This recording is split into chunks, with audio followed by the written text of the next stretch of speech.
Менің құлагер атты поэмам 19 ғасырда өмір сүрген қазақ халқының әйгілі әншісі, ақыны Ақан Сері Қорамсаұлының өміріне арналған. Поэма басында Гималай, Алтай тауларын жырға қоса келіп, ақиығы шаңқылдаған құздардың астында өскенін сөз етеді.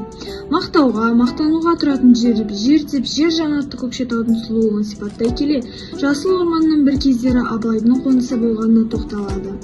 Әрі қарай поэма арқадағы Ерейменде мекен еткен Керей еліне шыққан Сағынай деген байдың асы туралы оқиғадан бастау алады. Бұл асқа қазақ даласының түкпір-түкпірінен жүйріктер жиналады. Құлагердің қыстай баптап, бәйгеге шабатын баласын алып Ақанда келді. Алыстан алты қонып Сағынайдың астына келген Ақан мен құлагерді дүйім жұрт Көкшетаудың дүлдүлі келді деп ерекше күтеді.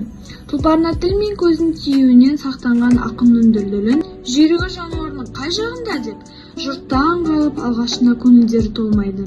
Күренбай сыншы келіп құлагердің бабы мен сынын дөп басып айтады. Осы бәйгеге Бекайдардың баласы Батыраштың көктұйғыны шабатын еді.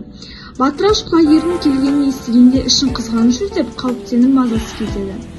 Себебі Батыраш Жексенбайды Ақанға жіберіп, атына қызығып жамбы, мал беріп жүйрігіне қолқа салған еді.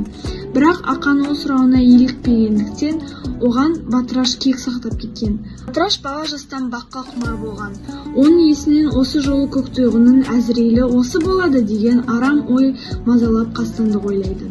Сөйтіп бәйге басталып кішкентайынан Ақанның қолында өскен құлагерге талай шауып, талай бәйге жеңіп алған жетім бала сері айтқан ақылмен тізгінді тежеп, қамшы салмай жел жақта шаң қаптырмай отырады. 1300 аттан суырылып, 4 ат алға озып, көкөзекке түсе бастайды. Сол жерде құлагер қатыгездердің қолынан мерт болады. Батыраштың құлагерге жасаған қастандығы Ақан үшін орны толмас қайғыға айналады. Атының ажалына әр қайсысы қайысқан Ақан бай-бай құлагерім деп ән шығарады. Жұрт жоқтап қапыда өлген қайран атты, әр жақта ел бұлбұны сайрап жатты. Ішшегі домбыраны сыңсып жылап, әншілер құлагерге бай-байлатты. Жансүгіров құлагер поэмасы арқылы құлагер өлгенмен, Ақанның жаны жараланғанымен әні мәңгі жасайды, өнер өлмейді, өнер мәңгілік деген күйін жасайды.